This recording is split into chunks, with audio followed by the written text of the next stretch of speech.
A for ghosting parents who called me a failure until I appeared on TV? My name is Sophia, and I just finished my last final exam at college. 4 years of studying design on a scholarship, filled with sleepless nights and countless project deadlines. And now, finally, I am just days away from graduation. I should be ecstatic, I should be proud, but there is still this nagging weight in my chest that will not let me breathe easily. I have a twin sister, Olivia. We were born on the same day. People always talk about the special connection twins have.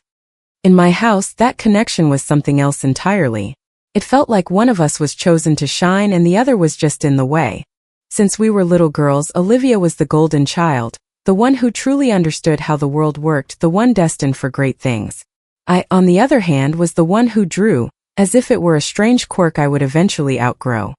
In elementary school, I loved spending hours creating cartoons, designing covers for my notebooks, and drawing posters for school events. An art teacher recommended me for a district-wide contest, and I came home with the news caught in my throat, bursting with hope. My mom barely looked up from her phone. "That's nice, sweetie, but don't get distracted. Focus on what is important." Meanwhile, Olivia came home one day with a certificate for participating in a spelling bee, and my dad had it framed and hung it in the living room like it was a Nobel Prize. I stared at that frame every day, thinking that if I won something, maybe I would earn a spot on that wall too. But it never happened. In middle and high school, it all got worse. I joined a graphic design club, helped with the school newspaper, made posters for events, and won regional awards for drawing and visual composition. The ribbons, the certificates, all of it. My mom would put them in a shoebox and store them away so they would not get damaged. That box ended up on a shelf in the laundry room, next to things nobody cared about. Olivia, on the other hand, would get a B+ in algebra, and my dad would act as if she had just discovered a new planet. "That's my girl," he would say, messing up her hair in front of the whole family. I remember it perfectly, the night we turned 17. They sat us down at the dining room table as if it were a corporate board meeting. My dad used his serious tone, the one that meant things were going to go his way. "It is time you two started thinking about your future," he said. "No foolish ideas. There are careers that provide stability, a good salary, security." My mom nodded in agreement. "Something practical, nothing else." I took a deep breath. "I want to study design. I love it. I am good at it. I can make a living from this." I did not even get to finish before my mom cut me off. "Oh, Sophia, that is a hobby. That is for fun, not for a career. You can make a living from it," I insisted, feeling my face get hot. My dad let out a humorless chuckle. "Living off of little drawings. Yeah, right." Olivia, calm as ever, already had her speech prepared. "I am thinking about finance or business administration. I have already been looking at options like the state university. It is close by." Of course she had. Olivia always knew what to say to make my parents feel calm, proud, and satisfied.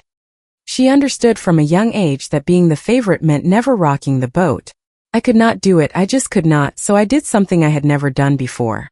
I kept my plans a secret. I put together portfolios, collected my best work, refined my projects, asked teachers for letters of recommendation, and applied to several top art schools in New York City. I spent weeks making everything perfect, telling them nothing. And then the responses started arriving.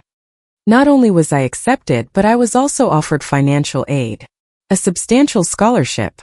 When I saw the email with the words "full tuition scholarship" from Pratt Institute, I nearly had a heart attack. I felt like my chest was going to explode with pride. That night at dinner, Olivia was going on and on about how excited she was to start at a state school, playing it safe, staying close so my parents would not have to overspend and to avoid any complications. I listened to her and felt the words bubbling up. "I have something to say too," I blurted out. A strange silence fell over the table. My mom froze with her fork halfway to her mouth.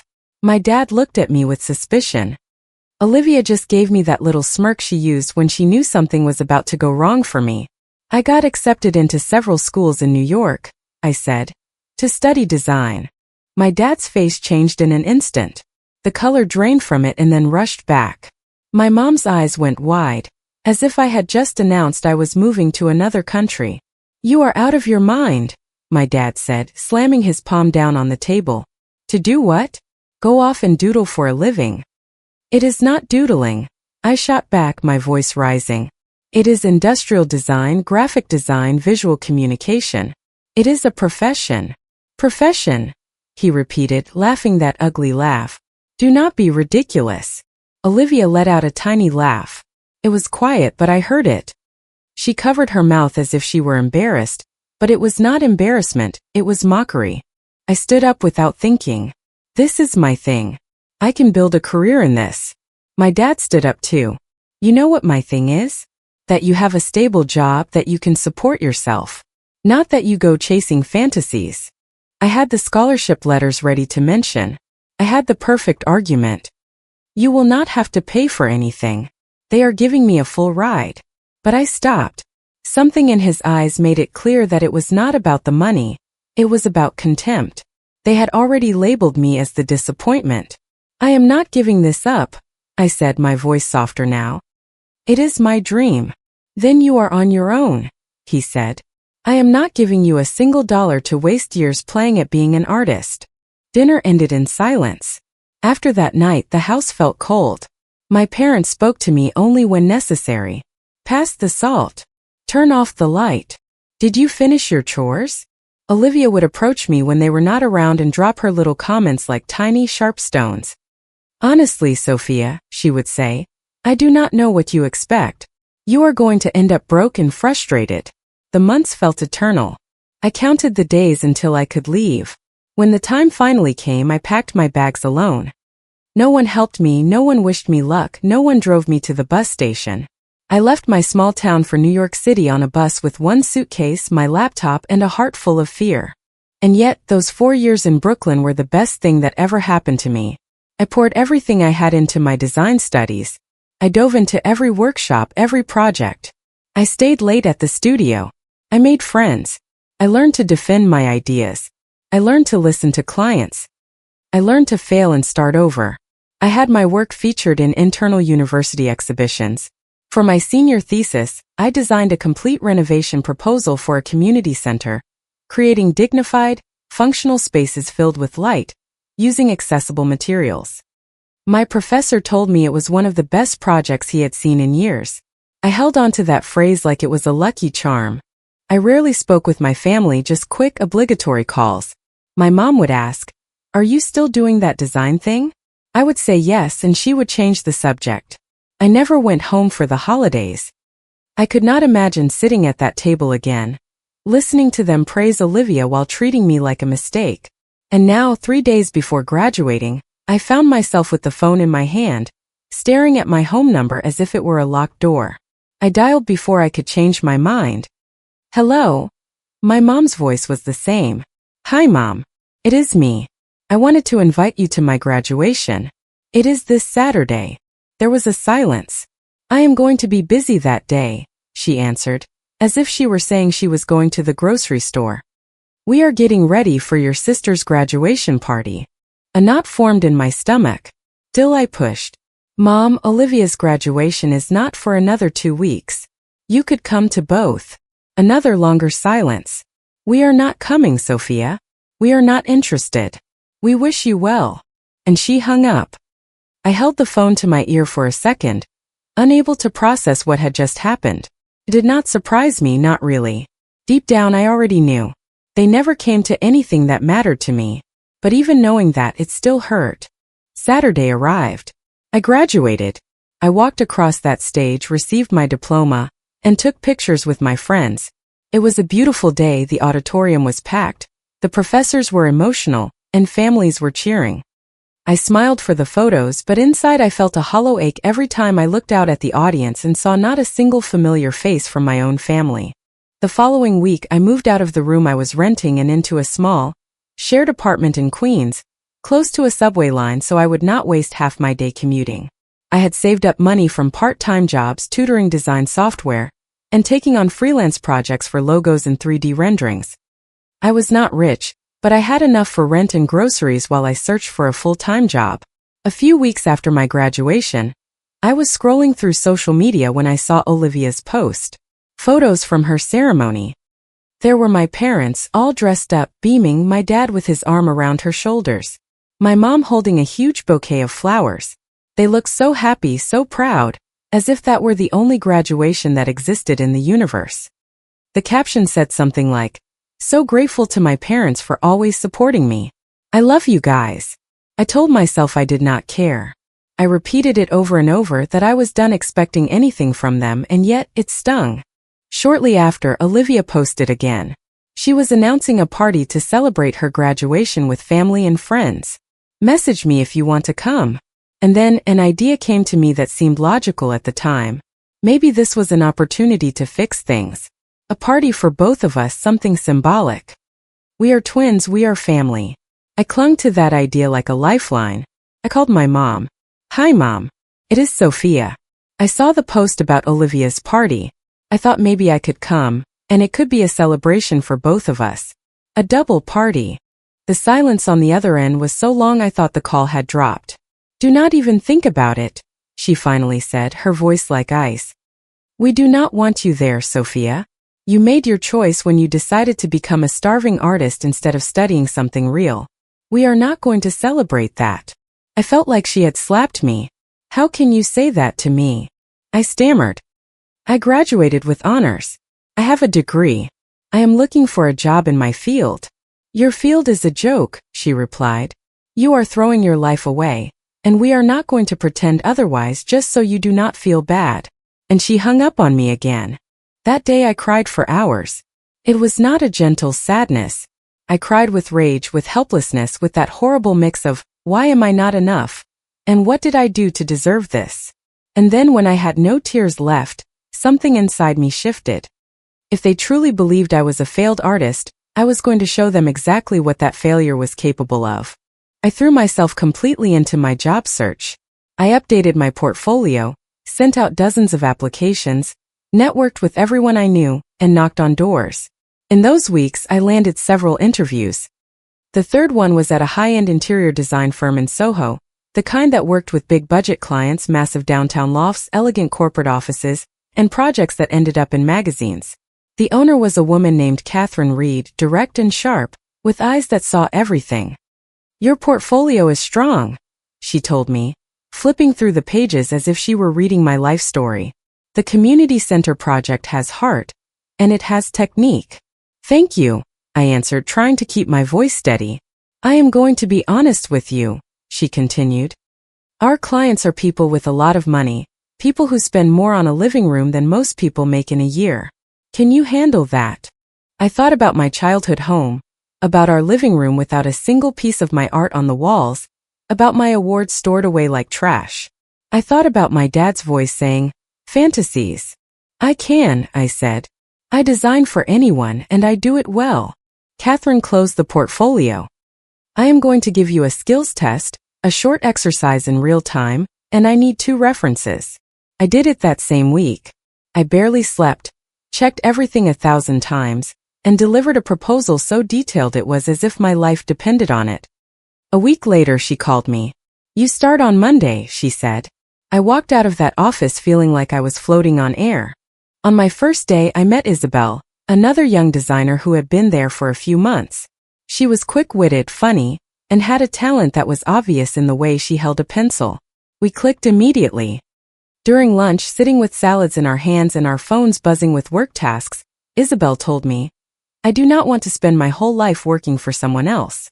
I want my own firm someday, to choose my own projects, to be my own boss." Her confidence was contagious. "We could do it together," I said, half joking, half serious. "Someday, our own firm." Isabel looked at me and held out her hand. "Partners. Partners," I repeated, and we shook on it. That night, I called my Aunt Karen, my mom's sister. She was always the one who really listened to me, the one who did not make me feel silly when I talked about colors, spaces, and composition. I told her everything. The graduation, the phone call, the party, what my mom had said. She did not interrupt. She just let out a heavy sigh at the end. "I am so sorry, honey," she said. "I wish I could tell you I am surprised, but your parents have always had a blind spot when it comes to Olivia. I am not going to try anymore," I told her. "I am going to build my life with or without them." "That is right," she answered. "You do not need their approval to be somebody. You never did. I hung up and felt as if a backpack full of rocks had been lifted off my shoulders. It was a strange feeling. As if, for the first time, I was giving myself permission to stop chasing their affection. Working at Catherine's firm was like getting another degree, but this time I was getting paid for it. Isabel and I threw ourselves into every project. We learned to handle difficult clients, negotiate budgets, and solve problems when things went wrong on site. Our first big project together was the renovation of a luxury penthouse for a tech executive who had struck it rich. He had a lot of money and very little taste. He wanted his apartment to look like a high-end Las Vegas hotel, with flashy lights and finishes that screamed for attention. We did the opposite. Something elegant, warm, with quality materials and no excess. Mood boards, 3D renderings, virtual walkthroughs, clear proposals. In the end, even he, as stubborn as he was, had to admit it. "It looks better than I imagined," he said, almost as if it pained him to say it. That was when Isabel and I started seriously planning our own venture. During lunches, we would sketch out ideas in notebooks. The name of the firm, our design philosophy, our target clients, our fee structure, our social media strategy. We were like two kids planning a rock band but with blueprints and spreadsheets. 3 years passed in the blink of an eye. We completed dozens of projects: apartments, townhouses, offices, a boutique hotel, a couple of restaurants. We earned respect in the industry and most importantly, we saved our money. One night, after a grueling project deadline, Isabel said to me, "It is time. We have learned everything we can here. Now it is our turn." Felt it too. We had been dreaming about this for years. We now had the experience and a financial cushion to get us through the beginning. We found a small studio space in Greenwich Village. Nothing fancy, but it had great natural light, a meeting area, and a corner for our workstations. We started with small projects, referrals from friends and acquaintances, people who would tell us, "I do not have a huge budget, but I want my place to look nice." And that is when we discovered our niche. We listened, we truly listened. We did not come in to impose our vision. We took what people wanted and elevated it, without making them feel small. Isabel suggested we start recording the process. "People love seeing transformations," she said. "And if we do it with humor, without being intimidating, it could catch on." We started with short videos for social media. Small renovations, before and afters, design tips, and we included our mistakes. We showed the chaos, the paint color that was wrong, the supplier who ghosted us, the sofa that would not fit through the door, and then the beautiful final reveal. Suddenly people started following us. Then more than a lot more. In a couple of years we had hundreds of thousands of followers, and one day, an email landed in our inbox. It was from a producer, Mark Evans. He said he worked with a major lifestyle network and had seen our videos. He wanted to talk about a potential TV show. I thought it was a prank until we got on a video call with him. "This is serious," he told us. "You two have something that can't be faked. You know your stuff, but you are also entertaining. People feel like they know you." It did not happen overnight. There were meetings, proposals, and adjustments. We shot a pilot episode. Months of back and forth negotiations followed. In the end, we signed the contract. We would do the show without closing our firm. It was the perfect arrangement. Massive exposure for our business, bigger projects, and the chance to keep doing what we loved. The show was called Designed to Dwell. It premiered a few months later and was an instant hit. My opening line became a tradition. "Welcome to another episode of Designed to Dwell. I am Sophia, she is Isabel, and today we are going to transform this space." Each episode was a full-scale renovation, from the first client meeting to the final reveal, but we never shied away from the messy parts. We showed when things went wrong, when the budget got tight, when we had to change the entire plan halfway through. People connected with that honesty. A comment we saw over and over was, "You are the friends everyone wishes they had when they are renovating." Our popularity exploded in the second season. They gave us a longer runtime and a better time slot. By the third season, we were one of the most watched shows in the lifestyle category. The money from the show, combined with our thriving design firm, put us in a place I had never imagined. We were recognized on the street. We were invited to industry events, featured in design magazines, and constantly asked for interviews. One day, walking onto the set for a shoot, Isabel looked at me and laughed.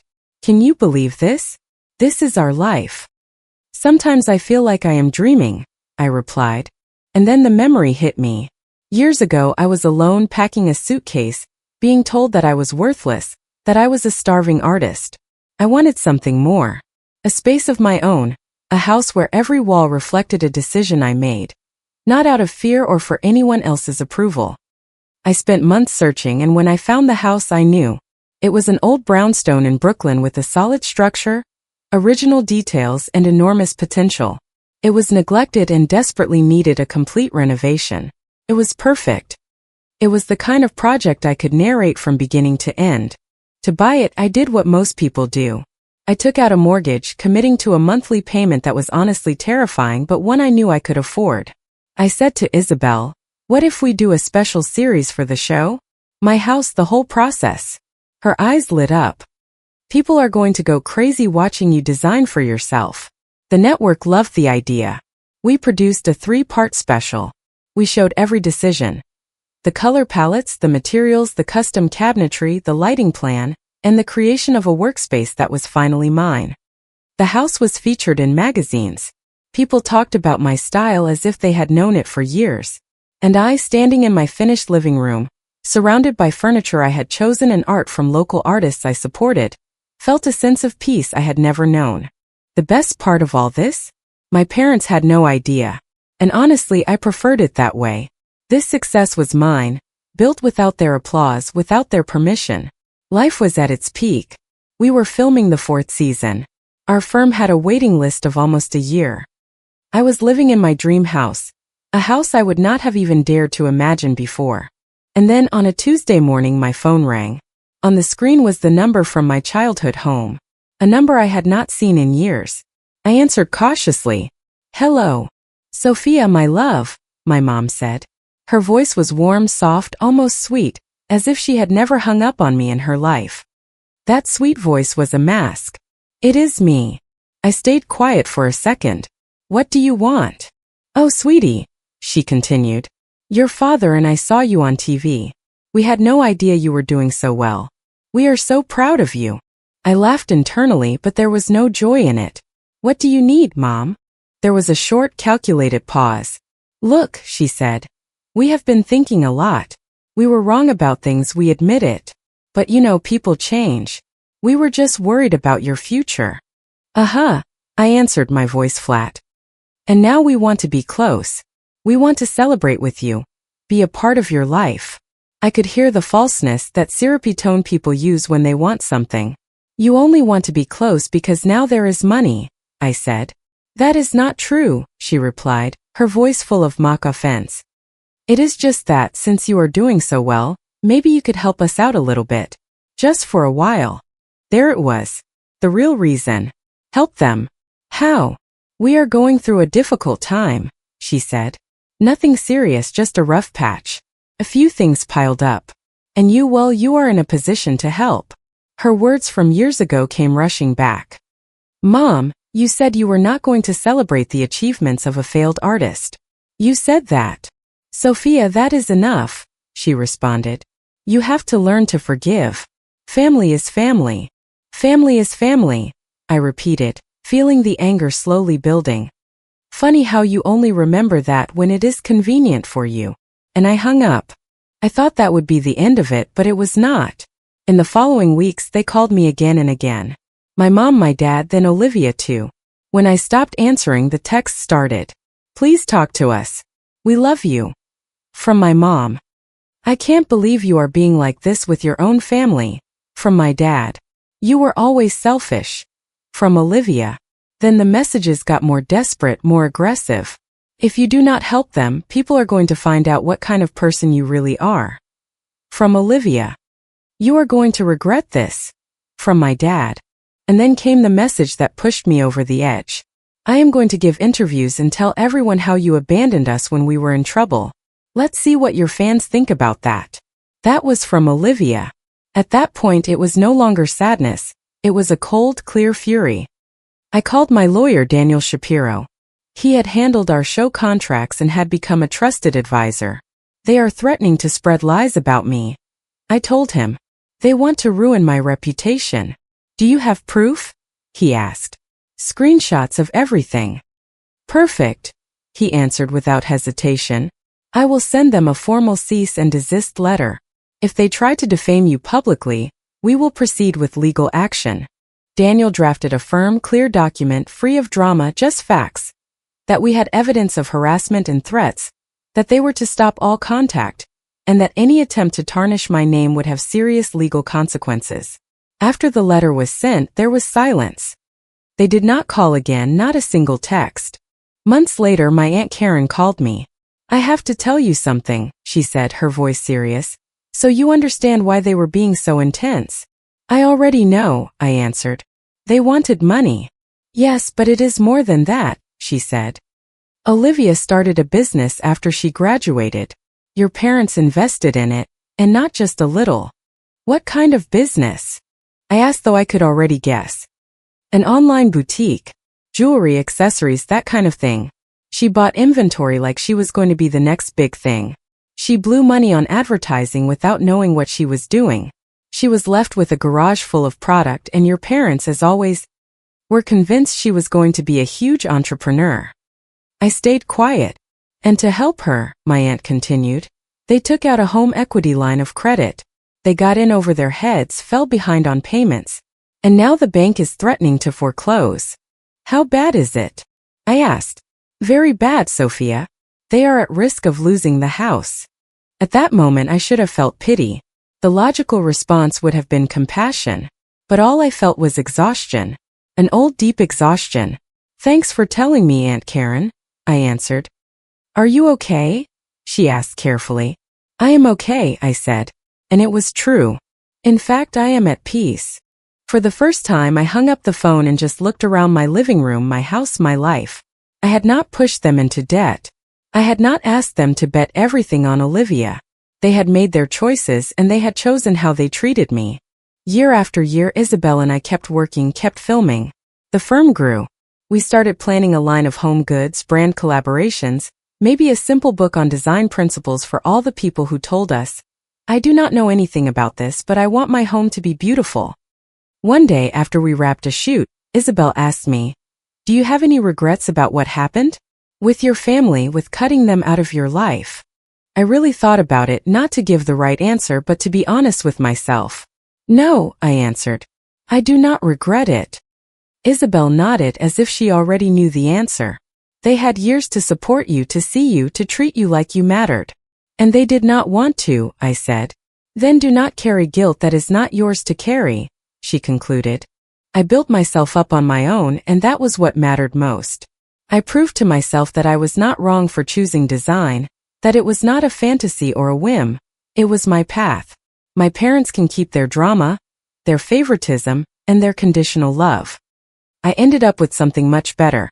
A life built on my own terms, surrounded by people who truly value me.